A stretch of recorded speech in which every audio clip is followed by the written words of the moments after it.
Hey guys, Lady Lee here from ladyleeshome.com. I want to share the garden with you. So we're going to do a quick April garden tour. Really exciting.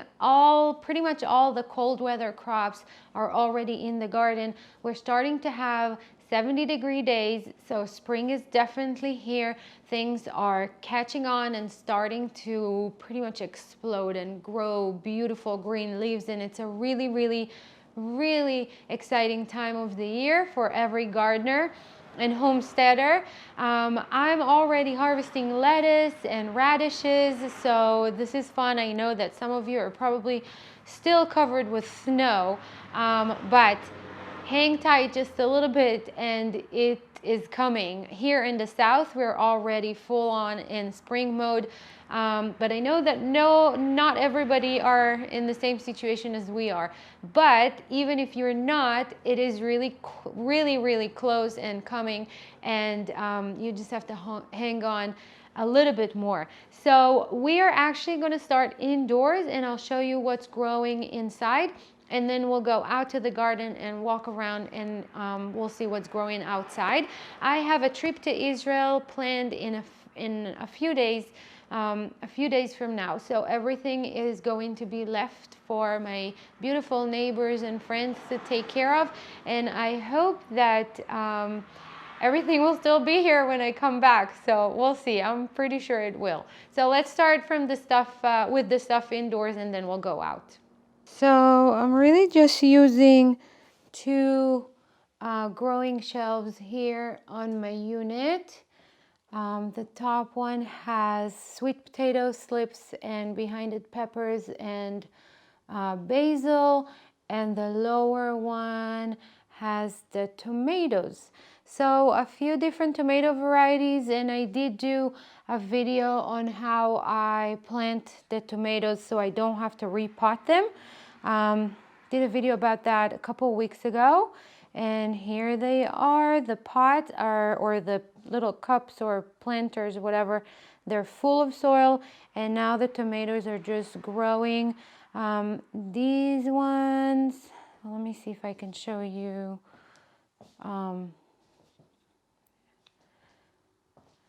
Okay, this one over here in the back are a little larger. They grew a little bit quicker than the other ones, but they're all doing pretty good. Okay, the only crisis that we have here, which is a very serious crisis, is that these ones are my Matt's wild tomatoes, and I simply cannot live without Matt's wild tomatoes. If you've been following me for a while, you might know that they are my favorite tomato. They're little marble tomatoes, and they are amazing, and they produce all the way to Thanksgiving, and they're basically everything that I need for my salad. And they did not germinate, which is very bad. So I don't know what I'm going to do. I planted again, and I'm going to wait. And if these seeds don't germinate, then I hope that some seeds will germinate in the garden from tomatoes that fell last year. And then I'll take these seedlings and plant them. And I'll be really late with these tomatoes, but again, they produce all the way to Thanksgiving, so we'll have to do that. Okay, I also grow purple sweet potatoes, not the regular sweet potatoes, because those are really available here in North Carolina, and there's no need for me to devote any space for them. But I do grow the purple sweet potatoes, and this is how I start slips. I have a video about that too, so I will link to that. And they're doing great. They are my potatoes from last year, so they're just doing great here. Basil, I love basil. I sell a lot of basil pesto at the farmer's market. So this is a 72 plant tray, and I'll probably sell some of them. I don't need 72 plants, but some of the plants I'll probably sell, but I will definitely have a couple of rows of basil for pesto. And these in the back here is also 72 cell tray of peppers. And that is really it. When I come back from Israel, I will be starting cucumbers and what else? Zucchini and stuff like that. I did not start them yet, and I will be, because of this trip, I will be a couple of weeks late with zucchini and cucumbers, but that's not a big deal. Over here on the floor, we got my elderberry plant that I started last year, and it grew so well. And then you can see over there where my kids broke the beautiful branch, but it sprouted again from the bottom of that branch, so hopefully it will grow. I do think that it's probably time for me to put it outside this year. It's been in a pot for about a year now, so it's probably ready. And next to it is my Pakistani mulberry tree. I actually bought this little thing on Etsy, and I will link to the store below.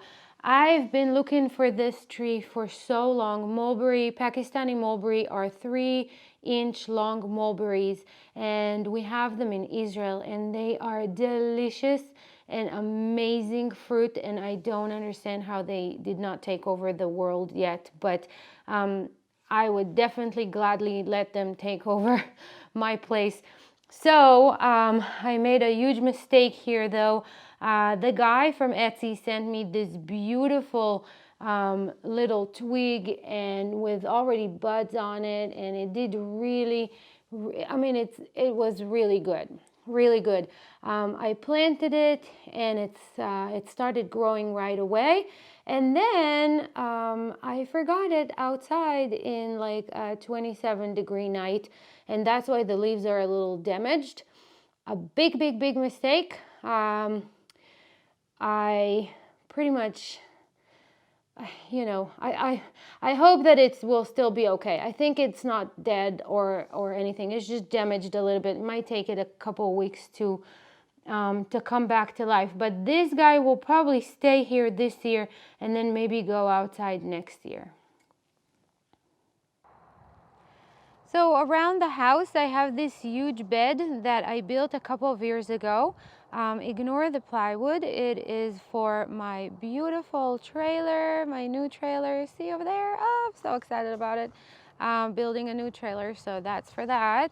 But that will go soon. Anyway, I did not spend any money building this bed, and it's huge, and there's a lot of growing room here. But since I did not spend any money on like good soil or anything like that, then the soil is really not so great. As you can see, I'm piling it up with a lot of straw and dry leaves and everything else that I can find, but and animal manure and all that. But it will take a couple of years probably until the soil will be good. The original plan was to put flowers here, but every time that I come to plant something and I think flowers or vegetables, flowers or vegetables, vegetables or flowers, flowers or vegetables, the vegetables always win with me. So maybe a little bit of flowers, but mostly vegetables. Okay, so we got some dill over here that came up from last year. I did not plant it this year. Got some cilantro and parsley all over. This is my oregano that hopefully won't take over the whole place. It's generally a smart idea to plant oregano in a pot and not in your garden because it takes over everything.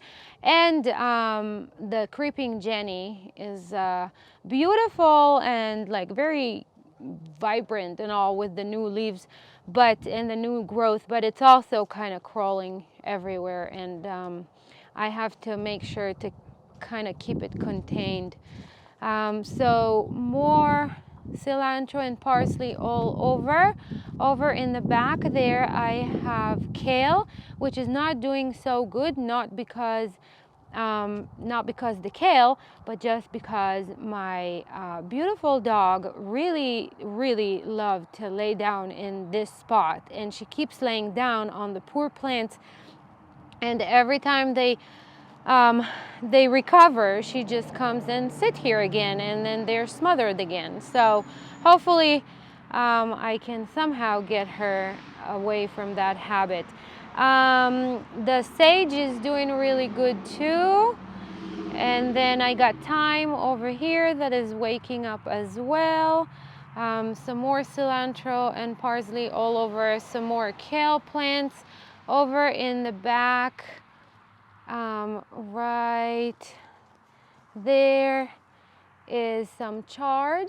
So I got a few chard plants all over here under the straw. They're just starting to wake up now. This space I'm going to save for cantaloupe and watermelon, so they'll crawl out probably towards the grass and just fill this area.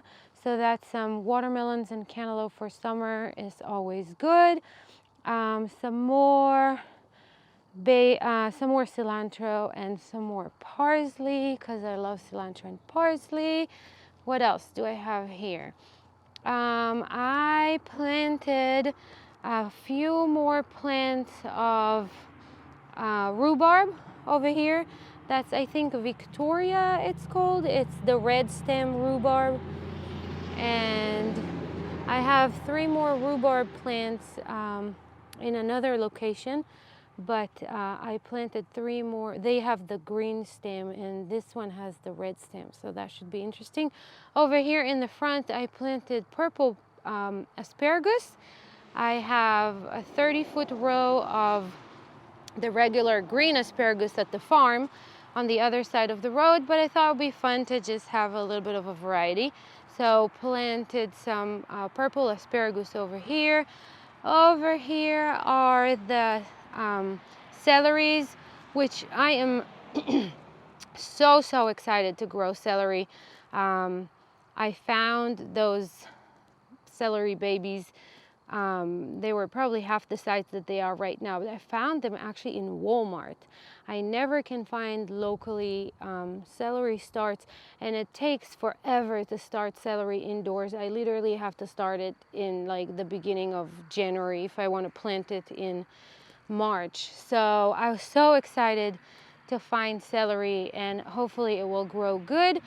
These are funnel, which is also a first for me. So growing funnel this year, and there's a really simple funnel salad that I love. So I'll do that. And these are just some radishes. And some more kale over here. So that's concluding this bed. Okay, you guys, before we continue, I just have to show you the duck cuteness. Do you see them? They're so cute. They are just adorable. Okay, some more ducky cuteness. These are Muscovies, and I have 2 ladies that have babies. This girl has 8, the other one has 4, and they are the cutest thing ever.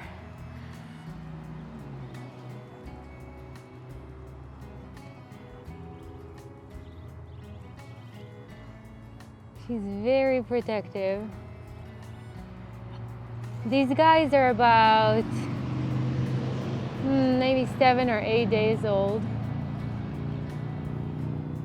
The other ones just hatched like 3 days ago.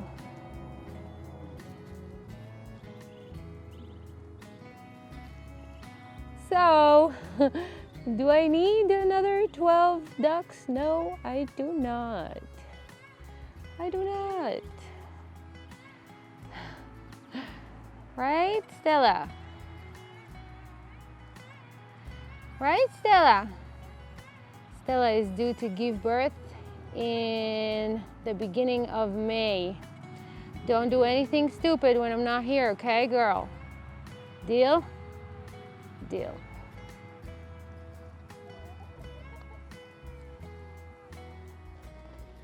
Everything in the small raised bed garden is doing really good. So we'll just go bed by bed. This one here is carrots. And they germinated pretty well. Obviously, I'm gonna have to do a lot of thinning over here, but that's fine. That's always happening with carrots. These are sugar snack carrots. We got green onion that is doing really good, and the lettuce that is delicious and totally ready for a salad. This is the prime of the lettuce right now, and I am leaving in a few days. So what I'm gonna do is probably the neighbors are gonna get this lettuce, and some friends that are supposed to come by in the next couple of days. So everybody will get the lettuce, and I will go ahead and plant probably more carrots instead of the lettuce. So I have some over here too. This bed I already started harvesting from, and you can see that I also planted green onion in between the lettuces over here. These 3 beds are radish, different kind of radishes, and this bed they're growing beautifully, but they're not ready yet. I still can't see any radishes over here. This bed though, you can already see the radishes, and they are so cute. Hold on, let me try to get one and show you. Let me find a good one. I think they might have like a couple more days, but a few more days, but they're this cute little French breakfast kind of radish, and they're not too spicy. I hope the camera is focusing on it. Yeah, I think so, right? Anyway, they're really tasty. And then I have another bed over there that I just planted a couple weeks ago, and it definitely needs some thinning. This bed has arugula in it, and that's ready for harvest too. And then this one has lettuce mix, but it's really weird. That's the first time it's happening to me that really half of it did not germinate. So this is an all-star lettuce mix from Johnny's that is always doing so good, and for some reason it did not. They didn't germinate very well this time. So we'll just take what we get, and I might be able to plant it again one more time before it gets too hot. This is the rhubarb that I told you about before. It's doing really good. This is the second year of this rhubarb, so I think that I can start harvesting this year. I did not harvest the first year. Okay, and this bed is all strawberries. I planted so many in the fall. I don't know if they're just slow to come up or if they died from the cold of the winter, but there's supposed to be strawberries everywhere between these plants, and there aren't, so I'm not sure. But anyway, whatever I do have, they'll just spread, they'll fill the bed, so it's fine. I just might not have as many as I thought that I was supposed to have. Most of the beds of the bigger garden are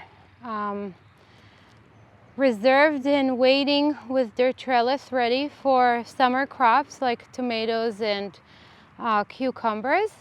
But I have a few beds here that already have stuff growing in them. So these are beets, and they're doing really good. You can see I started indoors, so see the difference between what I started indoors and what I direct planted at the same time that I transplanted the other ones.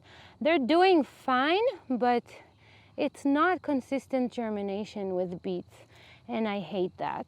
So I definitely prefer starting beets indoors.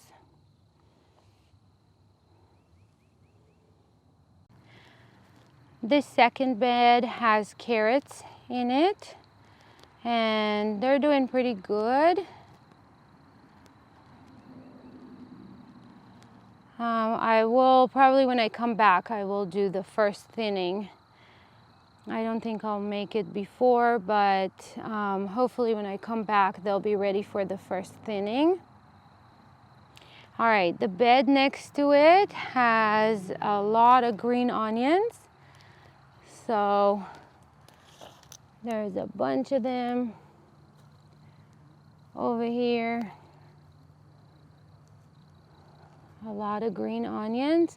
And then this one next to it is peas.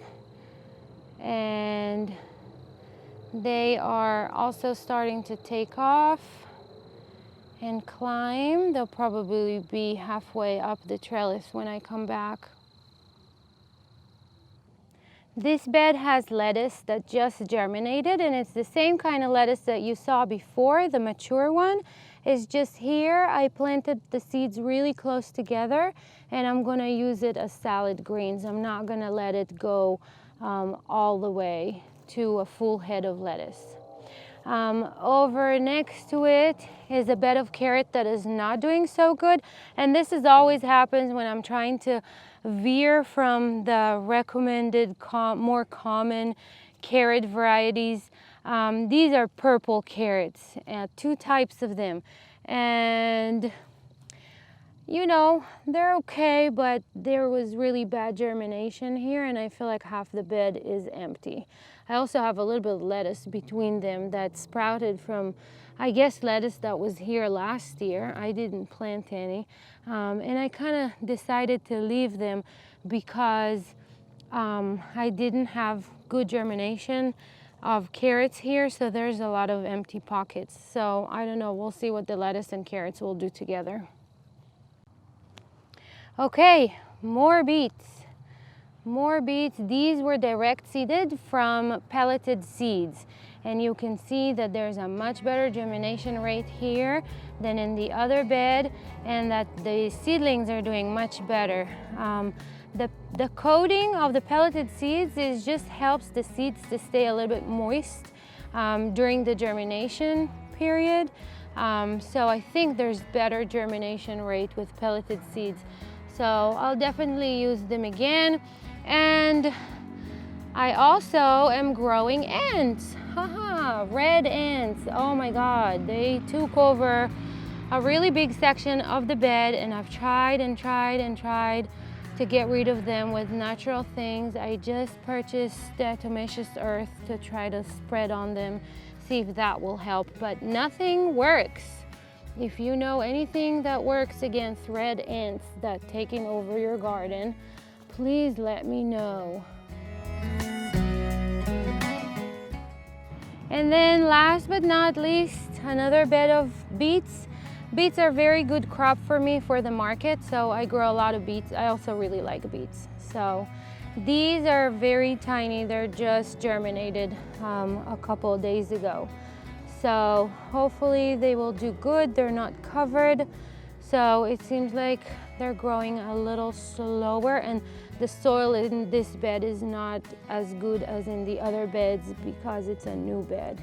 So, and I did not add compost before I planted it, which was not a good idea, but they're doing fine. Hopefully they will keep doing fine. Okay, just a little bit more ducklings and we're done. Look at them. Hi guys.